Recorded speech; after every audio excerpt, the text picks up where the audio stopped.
Parce qu'il voulait aller avec moi sans se préserver. Sans se préserver. Et quand je lui dis de se préserver, il dit non. Parce que si le Seigneur a permis que durant toutes ces années, il ne se préservait pas et puis je suis pas malade, c'est que Dieu peut le faire encore. Que lui, il ne peut pas se préserver. Moi aussi, il dit, si il ne peut pas se préserver, c'est que moi aussi, il ne peut pas accepter. Parce qu'au début, je ne savais pas, Dieu a fait. Mais maintenant, je suis au courant. Si je m'amuse, Dieu va enlever la main de nous. Donc, je lui ai dit de se préserver. Et voilà pourquoi il me boude et il m'a chassé.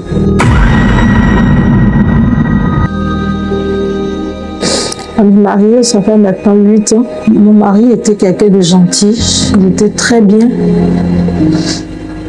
En tout cas, tout ce qu'un mari peut faire pour sa femme, mon mari était comme ça.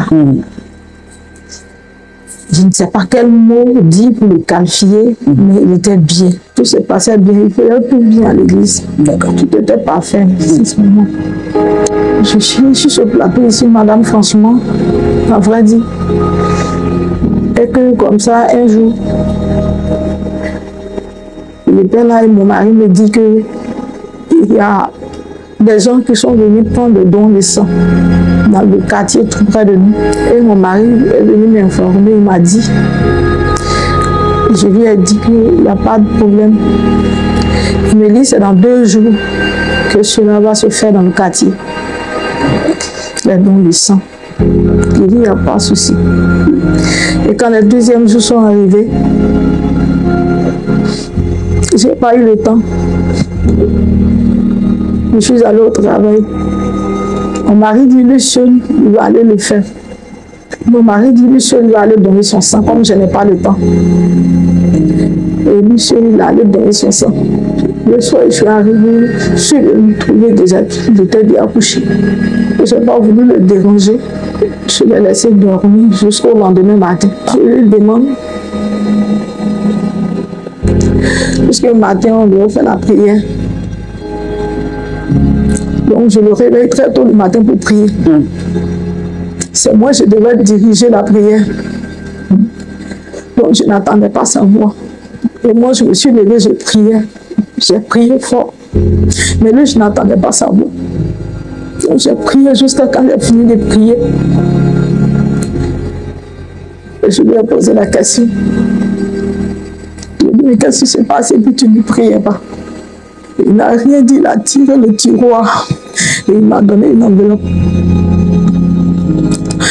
On me donnait l'enveloppe, même je ne pouvais pas, puisque lui-même était en larmes, il pleurait.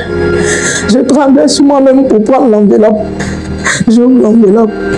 À l'intérieur de cette enveloppe, il a dit que le test est séropositif. Le séropositif. Le résultat des tests de séropositif. Et moi aussi, je me suis mise à pleurer. Et il me consolait. Il s'est levé, il a commencé à me consoler. Et le lendemain matin, lui, il m'a dit, allons, je vais t'accompagner à l'hôpital. On est parti à l'hôpital. Donc, de la manière, j'étais découragée. Et je pleurais tellement. Lui-même, il a décidé de m'accompagner à l'hôpital pour que on puisse voir pour moi aussi si j'étais infectée. On a fait les tests. Le pasteur a demandé qu'on fasse les tests avant le mariage. Même ma mère au feu, il est fidèle. Cela me... Je ne sais pas. Ça me fatigue. L'âme même, ça me fatigue l'esprit. Quelqu'un qui ne sort pas, quelqu'un qui est au travail, il vient là à la maison. Parce que de la manière il a attrapé le Seigneur, moi-même ça m'étonne qu'il y ait un truc comme ça. Ça m'étonne. J'avais tellement peur. Lui aussi, il avait peur. Il avait la peur en lui. Et je suis allée, la femme a fait tout devant lui-même. On m'a déclaré séronégatif. On m'a déclaré séronégatif. En premier temps, il était content. Il était très content. Il était content. Ça m'a tellement soulagée que je pensais que tout allait bien se passer. J'ai dit à la femme de donner des médicaments pour qu'il puisse se traiter. Les trucs ont très changé. Même quand je lui dis, attends, je vais prendre tes médicaments, il dit, non, laisse, moi-même, je peux le faire. Quand je touche ça, il dit, laisse, moi-même, je peux le faire. C'est vraiment dur pour moi. C'est dur. Quand je veux lui donner ses médicaments, il refuse. Même si je veux lui servir la nourriture, il refuse. Tout ce que je faisais avant, quand je veux le faire, il refuse. Parce que tout le temps, il pleurait. Il pleurait tout le temps. Même si on est couché, il pleure. En mangeant, il pleure. Donc, il a maigri. Moi-même, là, ça m'a affaibli. Je me retrouve même. Je ne sais pas si c'est parce qu'il n'arrive pas à supporter le coup. Le fait qu'il soit malade et moi, je suis négatif. Je ne sais pas si c'est pour cela. Mais il me boude à tout moment. Il fait tout. Même il a eu, même à me porter. Aidez-moi. Parce que c'est pas facile pour moi. Un homme qui m'aimait, qui faisait tout pour moi. Et vers la fin, il ne peut plus rien faire. Il est abattu. Et comme ça, il me boude, m'écrit là-dessus. Ce n'est plus comme avant. Il ne va plus aller à la prière, il ne va plus à l'église. Il est dans son coin. Et il pleure seulement. Et quand cela s'est passé, tout cela s'est passé. Même, il dit de sortir de la maison avec les enfants. La chasser.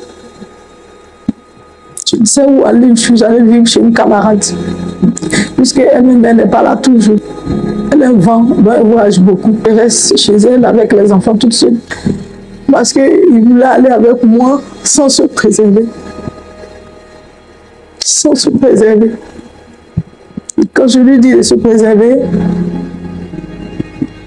il dit non. Parce que si le Seigneur a permis que durant toutes ces années, il ne se préservait pas et puis je suis pas malade, c'est que Dieu peut le faire encore.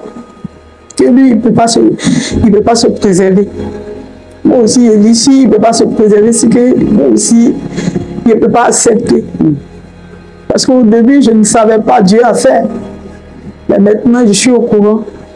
Si je m'amuse, Dieu va enlever la main de nous. Donc, je lui ai dit de se préserver. Et voilà pourquoi il me boude et il m'a chassé. Ça fait 7 mois maintenant. Il me dit, si je ne veux pas, lui, il ne va plus m'accepter chez lui. Il rester là où je suis. Alors moi, je l'aime. Je veux réellement retourner avec lui. Mais avec les conditions qu'il me pose,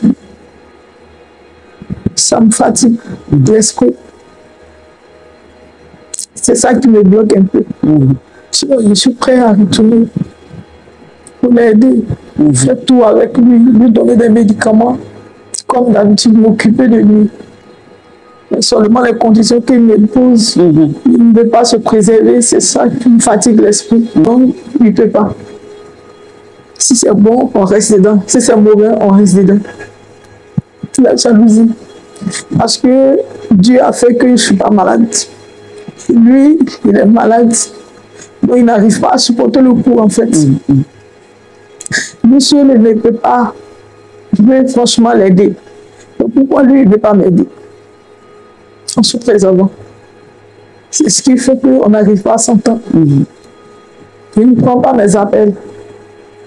Si je l'envoie un message, il dit c'est les enfants qui veulent te parler, il décroche. Il dit toujours les mêmes choses que si je ne veux pas, lui, il ne peut pas se préserver.